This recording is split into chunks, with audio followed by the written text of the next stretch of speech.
ডেস্টিনির বাটপারগুলো তো এইসব বাটপারি কইরা করে মানুষের কাছে গাছ বেরছে, তাই না? রফিকুল আমিনরা কি করে নিবন্ধন করে, কত বড় বাটপার ভাই, চিন্তা করেন।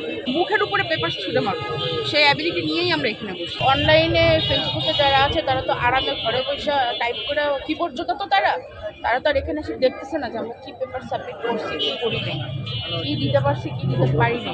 আমি তো বারবার করে বলছি যে আপনারা এই কমেন্টগুলো না করে একটু এক পলকে সেখানে দেখা যাচ্ছে এখানে কি হচ্ছে আর কি হচ্ছে না। মানে একজন না কয়েকজনকে দেখছি, একটা নির্দিষ্ট দলের কিছু লোককে দেখেছি তারা কমেন্ট করছে রাস্তায় শুনে কি নিবন্ধন দিতে হবে। ওই বেয়াদবগুলোর তো টোটালি খুশি নাই যে আমরা এখানে নিবন্ধনের জন্য অ্যাপ্লাই করছি 2022 সালে।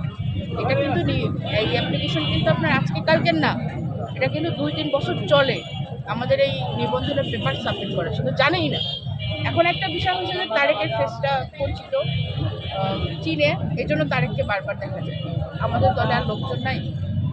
আমাদের তো এখানকার আমরা যে পরিস্থিতি দেখতেছি, আমরা এখানে লোকজন আনতে নিষেধ করেছি, আসতে নিষেধ করেছি, কারণ এখানকার আমাদের মনে হয়েছে যে এখানে আমাদের উপরে একটা হামলা হতে পারে, মব সৃষ্টিকারী বলে এখানে আমাদের উপরে একটা হামলা সৃষ্টি করতে পারে। তারা যে আমাদের লেটার দিয়েছিল প্রাথমিক বাছাইয়ের পরে, সেম লেটার কপি করে শুধু ডেট চেঞ্জ করে দিয়েছে। এটা একটা একটা ফাইজলামির একটা বিষয় না? তো ওরা তো নিবন্ধন নিতে বাধ্য, ওরা এখানে এসে চ্যালেঞ্জ করুক, আমরা সব ডকুমেন্টস নিয়ে আসছি এখানে, ওরা এখানে এসে বলুক যে এটা পাইনি ওটা পাইনি, মুখের উপরে পেপার ছুঁড়ে মারবো, সেই অ্যাবিলিটি নিয়েই আমরা এখানে বসছি। আর ওদের তো নিবন্ধন দিতেই হবে। আর তারেকের অনশনের বিষয়টা আমি যতটুকু বুঝতেছি, তারেক এখান থেকে নড়বে না ভাই। আর ওই রফিকুল আমিনরা কি করে নিবন্ধন করে, কত বড় বাটপার ভাই, চিন্তা করেন। ও দেখতেছে যে এখানকার পরিস্থিতি কি, ও এখানে লোকজন নিয়ে আসছে সংহতি প্রবেশ করতে, আমি ছিলাম না তখন। হ্যাঁ, আসতেছেন আপনারা। তারপরে এখানকার জনগণরা ব্যারিকেড দিয়ে ওরা ঢুকতেই দেয় নাই, ওর ধাক্কা এখান থেকে বের করে দিচ্ছে, ঢুকতেই দেয় নাই। এসে বলতেছে তারেক আমার ছোট ভাই।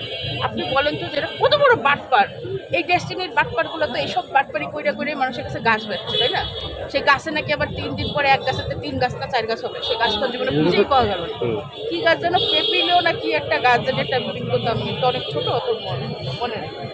এটা কত বড় বাটপার, এটা আসতে বলে তারেকের সাথে আমি সংহতি প্রকাশ করতে আসছি। আমি ইসিকে রিকোয়েস্ট করবো তারেককে যেন নিবন্ধন দেয়।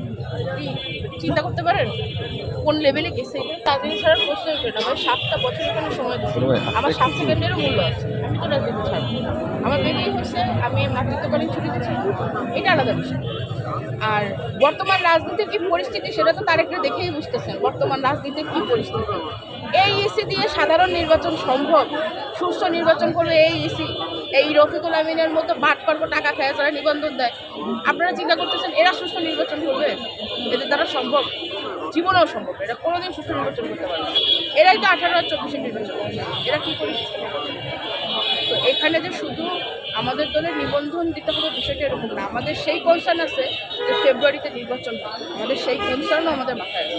ওদের যদি ঘটনা ঢুকে তাহলে এটা ওদের ব্যর্থতা, আমাদের মাথায় আছে।